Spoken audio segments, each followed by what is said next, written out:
Hurmatli do'stlar, bizni qo'llab-quvvatlayotganingiz uchun Xurmo jamoasi nomidan katta rahmat aytmoqchimiz. Ammo kanalimiz rivojlanishi, unda kontent to'xtovsiz chiqishi uchun kanalga obuna bo'lishingiz hamda yangi videolarni o'tkazib yubormaslik uchun qo'ng'iroqchani yoqib qo'yishingiz biz uchun nihoyatda muhim. Qolaversa, ushbu videoni do'stlaringiz bilan o'rtoqlashing. Siz uchun bu sarflangan 1 soniya xolos, biz uchun esa kanalni rivojlantirish uchun imkoniyatdir.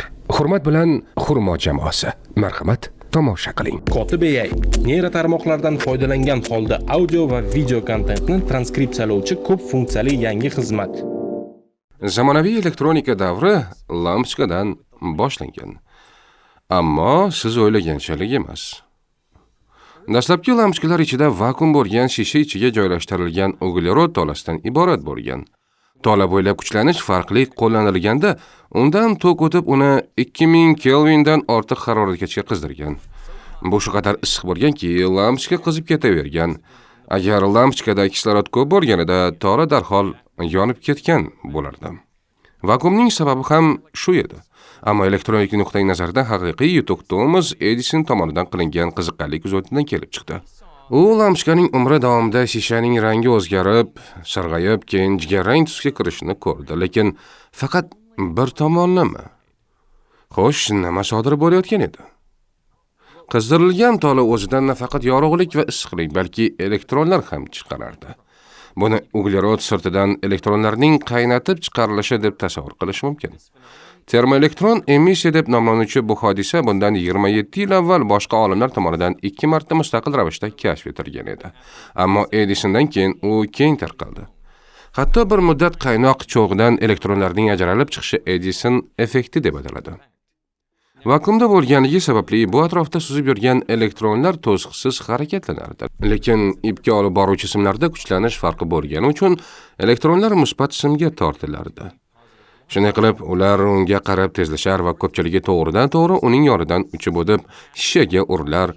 Vaqt o'tishi bilan uning faqat ijobiy tomoni rangini o'zgartirardi.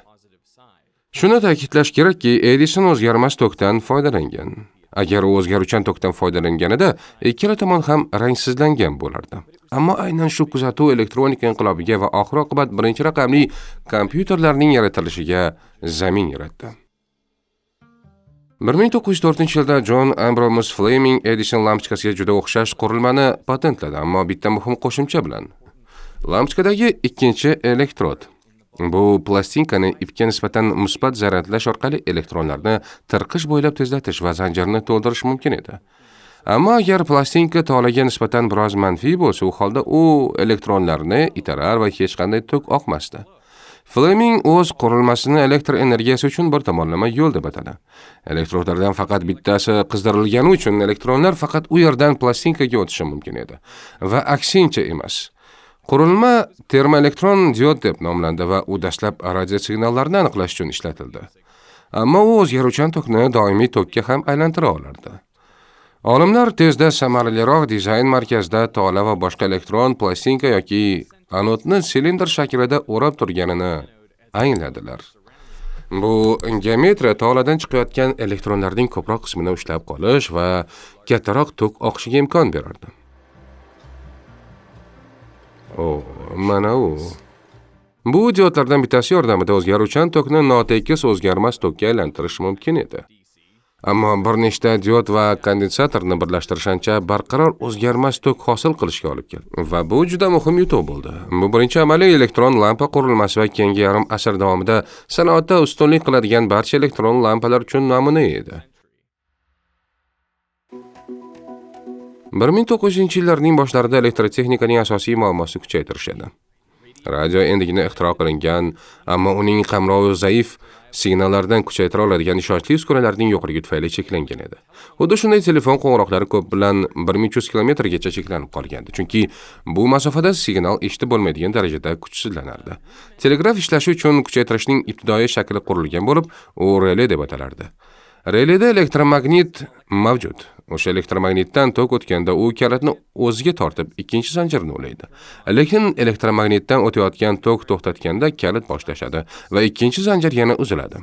Ushbu qurilma telegraf liniyasi bo'ylab Morze kodining nuqta va trillerini kuchaytirish uchun yaxshi ishlardi. Ammo uning ikkilik chiqishi telefon qo'ng'iroqlari va radio to'lqinlarining murakkab va analog signallarini kuchaytirishga qodir emasdi. Shuning uchun ham 1906-yilda Lee De Forest diodni olib, lampochkaga yana bir elektrod qo'shgani juda katta yutuq bo'ldi. Bu elektrod yaxlit metal emas, balki ingichka sim to'r bo'lib, u filament yoki katod bilan anod oralig'iga joylashtirilgan edi. 3 ta elektrodi bo'lgani uchun u triod deb ataladi. Endi anod va katod orasida katta potensiallar farqini qo'llash mumkin edi. Ammo ular orasidagi elektronlar oqimi to'rdagi kuchlanish bilan boshqarilardi. Agar to'r ozgina manfiy zaryadlangan bo'lsa, u elektronlarni anodga o'tkazmaslik uchun filamentdan itarardi. Ammo agar to'r biroz musbat bo'lsa, elektronlar filamentdan tortilardi va ularning aksariyati to'rdagi teshiklardan o'tib, keyin anodga tomon tezlashardi. Shunday qilib, to'rdagi kuchlanishning ozgina o'zgarishi anoddagi katta kuchlanishni boshqarishi mumkin va bu jarayon tez sodir bo'lardi. Natijada yuqori chastotali kuchaytirish imkoni paydo bo'ldi. Men buni albatta baland qoya tepasida turib, katta suv quvridagi jo'mrakni ochib yopishga o'xshataman. Ya'ni klapanni burishga ko'p kuch talab qilinmaydi. Ammo bu kichik harakat jarlikdan tushayotgan ulkan suv oqimini boshqaradi. Bu yerdagi yo'lni quvvatlantiryapsiz. Isyapti. Bu yerda uning ishayotganini ko'rish mumkin. Xo'sh, sariq rang kirish signalimi? Ha, sariq kirish signali. Binafsha rang chiqish signali. Bizda aslida kirishda 2 voltda o'zgarish bor. Bu nima? 5 demak 5, 10, 15 volt chiqishda o'zgaradi.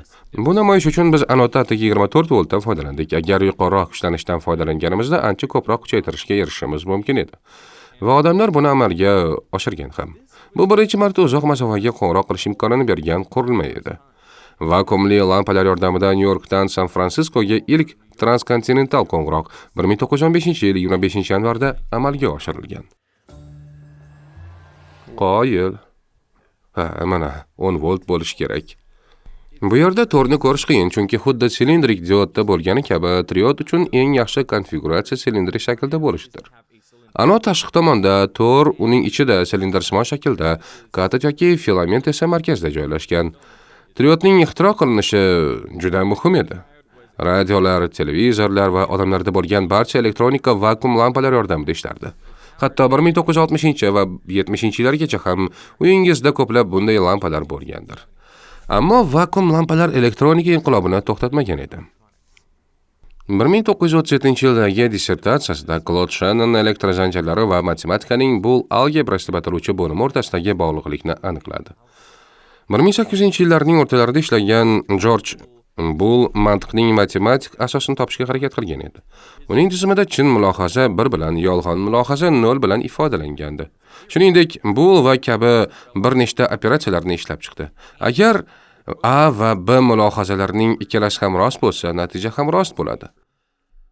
Shannon bu operatsiyalarni elektron sxemalar ko'rinishida ifodalash mumkinligini, matematik ifodalar va elektr sxemalar o'rtasida ekvivalentlik mavjudligini tushundi. Bu sxemalarni real hayotda amalga oshirish uchun bir juft kalit kifoya edi. 1937-yilning o'zida George Stibitz birinchi raqamli kalkulyatorni yaratdi. U ikkita 1 bitli ikkilik sonini qo'sha olardi. Ya'ni u ikkita sonni qo'sha olardi, faqat ular 0 yoki 1 bo'lsa. Kalkulyator relay, ya'ni telegrafning elektromexanik kaliti yordamida ishlardi. Ikkita kirish nuqtasi bor edi. Agar ular ochiq qoldirilsa, kirish 0 ga teng bo'lardi. Agar yopiq bo'lsa, 1 ga teng bo'lardi. Natija ikkita lampochka bilan ko'rsatilardi. Agar hech qaysi chiroq yonmasa, javob 0 edi. Agar chiqish chirog'i yonsa, javob 1 edi. Agar o'tkazish chirog'i yonsa, javob 2 edi. Zanjir sxemasi quyidagicha ishlaydi. Agar A va B kalitlari yopiq bo'lmasa, ya'ni 0 plusni qo'shsak, zanjirdan tok o'tmaydi va hech qaysi lampochka yonmaydi. Ammo agar A kirish yopiq bo'lsa, tok solenoid orqali o'tib, uning ichidagi kalitni yopiq holatga tortuvchi magnit maydon hosil qiladi va bu chiqish lampochkasini quvvatga ulaydi hamda o'tkazish lampochkasini uzadi. Demak, chiqish lampochkasi yonadi, ya'ni javob 1 ga teng. Xuddi shu narsa B kirish yopiq va A kirish ochiq bo'lganda ham sodir bo'ladi. Ammo agar A va Bni bir vaqtning o'zida yopsangiz, selenoiddan tok o'tmaydi, lekin A ga ulangan batareyadan o'tkazish lampochkasiga tok o'tadi. Demak, u yonib 1+1 ning 2 ga tengligini ko'rsatadi.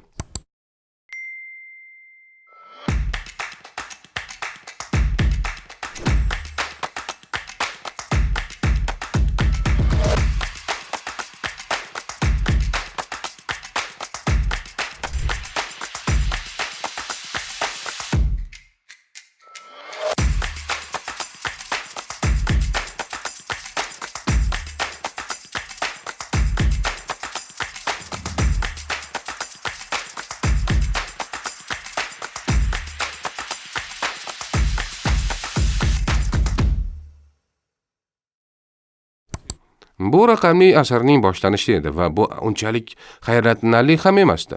Stibits o'z qurilmasini bir nechta batareya, lampochka va atrofda yotgan rellardan yasagandi. Kiritish uchun u tamaki qutisini kesib oldi. U buni bir kechada oshxonada stolda yasagandi. Shuning uchun u Model K nomi bilan tanilgan. Stibits yaratgan sxema hozirda yarim qo'shkech deb ataladi. Lekin sxemaga Claude Shannonning nazari bilan qarasangiz, aslida bu bir juft mantiqiy element ekanini tushunasiz. Chiqish lampochkasi A yoki B yopiq bo'lganda, lekin ikkalasi birdan emas, yonishi kerak. Shuning uchun bu mutlaq yoki darvozasi deb ataladi. O'tkazish lampochkasi faqat A va B yopiq bo'lganda yonishi kerak. Shuning uchun bu va darvozasi. Bu sxemada bool operatorlarining for va and ning elektr versiyalari qo'llaniladi. Or, nor va NAND kabilar uchun boshqa bool operatorlarni elektron darvozalar sifatida qurish mumkin. Siz bundan nima foyda deb so'rashingiz mumkin. Aslida siz elektronlarni aldab o'zingiz uchun hisob-kitob qildirdingiz. To'g'ri, bu juda oddiy matematika, lekin bir nechta yarim qo'shgichlarni birlashtirib, yanada murakkab hisob-kitoblarni bajaradigan murakkab sxemalar yaratish mumkin. Stibits va uning Bell Labs'dagi hamkasblari xuddi shunday qilishdi. 2 yil o'tgach ular 400 dan ortiq relayga ega bo'lgan va soniyaning 10dan 1 qismida ikkita 8 xonali raqamni qo'sha oladigan bir modelini yaratdilar. Shuningdek, u 8 xonali sonlarni ko'paytira olardi va murakkab sonlar ustida amallar bajara olardi.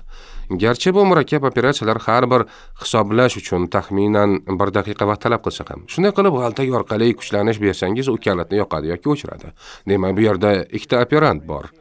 Agar ikkita sonni qo'shmoqchi bo'lsangiz, masalan 2 bu, 3 bu. To'g'rimi? Demak, 1 0 bu 2. Ha, 1 esa 3 ga teng. Shunday qilib hisoblamoqchi bo'lsangiz, pastdagi tugmani bosasiz. 101 hosil bo'ladi.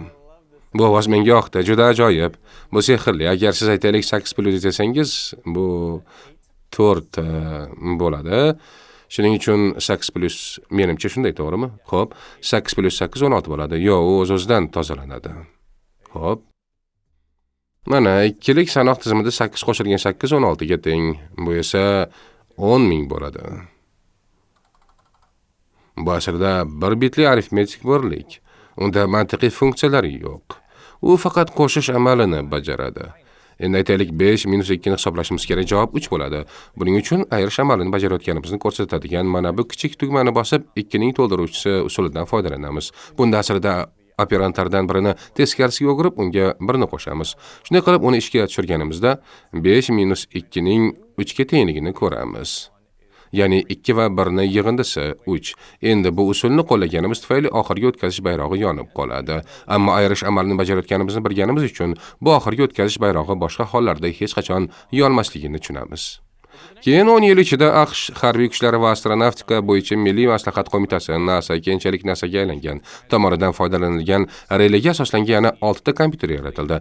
Biroq 1940-yillarning boshlaridayoq relaylarning mexanik tabiati, ya'ni kalitlarning jismoniy yopilishi va ochilishi, kompyuterlar kelajagi uchun juda sekin ekanligi va ularning tez-tez buzilishi aniq bo'lib qoldi. Har qanday mexanik narsada eskirish bo'ladi. Relay har safar o'zgarganida uning ichidagi aylanish nuqtasida ozgina ishqalanish yuzaga keladi. Kontaktlar elektr ulanishlarini hosil qiladi va uzadi.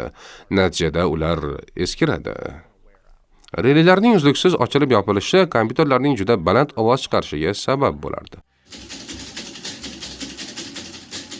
Shuning uchun bu biznes muhitida uncha yaxshi ishlamaydi. Uni idorangizga o'rnatib qo'ya olmaysiz, chunki odamlarni aqldan ozdirishi mumkin. Shunday qilib, kompyuter olimlariga elektron kalit kerak edi va aynan shu yerda lampali triod paydo bo'ldi.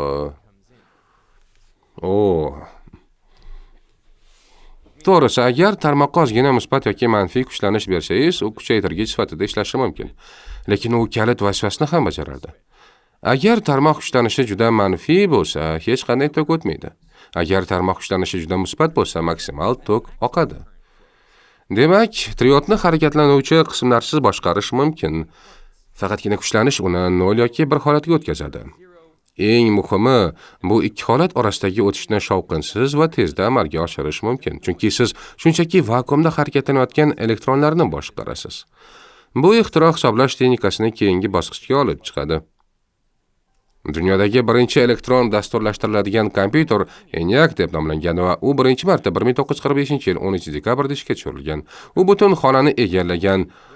Og'irligi 30 tonna bo'lib, 175 kilovat quvvat sarflagan. Bu shunchalik katta ediki, ENIAC joylashgan Filadelfiyada har safar yoqilganda shahar chiroqlari xiralashadi degan mish-mish tarqalgan. Aslida bu shunchaki mish-mish edi, chunki ENIAC ulkan quvvat sarfini ta'minlash uchun o'zining maxsus elektr generatoriga ega edi. Oldingi kompyuterlardan farqli o'laroq, ENIAC faqat bir turdagi matematik masalani yechish bilan cheklanib qolmagan. Uni dasturlash mumkin edi va u tezlik ishlardi. Sekundaga 500 ta operatsiyani bajarardi. O'sha paytlarda kompyuter so'zi hali ham qo'lda hisob-kitob qiladigan odamlarni anglatardi. Shuning uchun sekundaga 500 ta operatsiya juda tez hisoblanardi. ENIACning moslashuvchanligi va quvvat darhol vodorod bombasini ishlab chiqishda foyda bo'ldi. Kerakli hisob-kitoblar shunchalik murakkab ediki, Los Alamosning o'sha paytdagi direktori ENIACning yordamisiz hech qanday yechimga erishib bo'lmasdi degan edi. Balandligi 1 metr va kengligi 70 sm bo'lgan protsessorning qiziq tomoni shundaki, uning haqiqiy qismlarini ko'rsatib berish mumkin. Bu 1 bitli elektron lampa kompyuterga o'xshaydi. Undan chiqayotgan issiqlikni his qilyapsizmi? Albatta sezib turibman. Men ham issiqlikni his qilyapman. Ha, o'sib ketyapti. To'g'ri, 190 ta elektron lampa juda ko'p.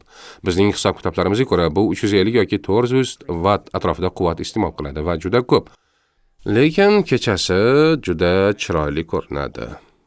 Xuddi kichik shaharga o'xshaydi. Ammo elektron lampalarda jiddiy kamchiliklar ham bor edi. Ularning toralarini doimo qizdirish kerak bo'lgani uchun hatto ishlamaganda ham ko'p quvvat sarflardi va hajmi katta edi. Murakkab elektrodli shisha vakuum trubkalarini ixtiyoriy kichik o'lchamda yasash qiyin edi. Ular ishonchsiz ham edi. ENIACdagi vakuum lampalar o'rtacha har bir necha kunda ishdan chiqardi.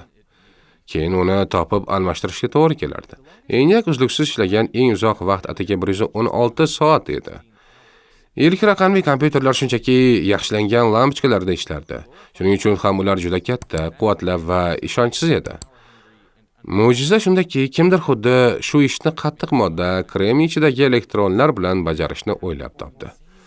Bu esa bizning zamonaviy hayotimizni imkonsizlik domidan olib chiqdi. Ammo bu boshqa hikoya.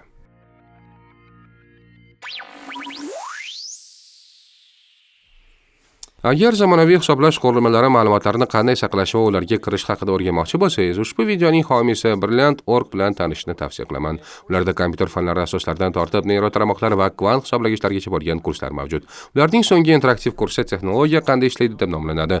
Unda kompyuter xotirasi haqidagi dars bor. U yerda siz ushbu videoda muhokama qilgan hisoblash mantiqiy elementlari bilan amaliy tanishishingiz mumkin. Shuningdek, zamonaviy video oqimini mumkin qiladigan videoni siqishning noyob usullari haqida dars ham bor. Bu sizga ushbu kabi videolarni tomosha qilish imkonini beradi. Telefoningiz qayerda ekanligingizni qanday bilishni o'ylab ko'rganmisiz? Bu haqida ham dars bor. Hatto parollarni o'g'irlash darsi ham mavjud. Unda hacker izidan borib, nima uchun ba'zi parollar boshqalaridan kuchliroq ekanligini bilib olasiz. Bularning barchasini Brilliant.org Veritasium saytida bepul sinab ko'rishingiz mumkin. Bilasizmi, zamonaviy texnologiyalar haqida bilim olish yoki matematika, kompyuter fanlari yoki informatika bo'yicha ko'nikmalarni shakllantirish bo'ladimi? Brilliant o'rganishning eng yaxshi usuli. Ularda nafaqat asosiy tushunchalarni o'zlashtirishga yordam beriladigan, balki o'rganganlaringizni real hayot bilan bog'laydigan minglab qisqa interaktiv darslar mavjud. Har bir dars amaliy bo'lgani uchun haqiqiy tushunchani shakllantirasiz va o'rganganlaringizni qo'llay olasiz. Ko'rib turganimizdek, texnologiyalarning rivojlanishi atrofimizdagi dunyo bilan munosabatimizni doimiy ravishda o'zgarib turadigan uzluksiz jarayondir. Bugun bu o'zgarishlarga hamohang bo'lish va har qachongidan ham muhimroq. Keyingi inqilobiy texnologiya qanday bo'lishini kim biladi deysiz. Ammo u nima bo'lishidan qat'iy nazar siz bu haqida Brilliantda o'rganishingizga ishonchingiz komil bo'lishi mumkin. Brilliant taklif qilayotgan barcha bilimlardan to'liq 30 kun davomida bepul sinab ko'rishingiz mumkin. Buning uchun Brilliant.org Veritasum saytiga tashrif buyuring. Men bu havolani tavsifga joylashtiraman va birinchi bo'lib ro'yxatdan o'tgan 200 nafar kishi Brilliantning yillik premium obunasiga 20% chegirma oladi. Ushbu videoga homiylik qilgani uchun Brilliantga va tomosha qilganingiz uchun sizga minnatdorchilik bildiraman. Tomosha qilganingiz uchun katta rahmat. Kanalimizga obuna bo'ling va like bosing. Va albatta, qo'ng'iroqchani bosishni unutmang. Agar sizga yoqqan bo'lsa, do'stlaringizga ham ulashing.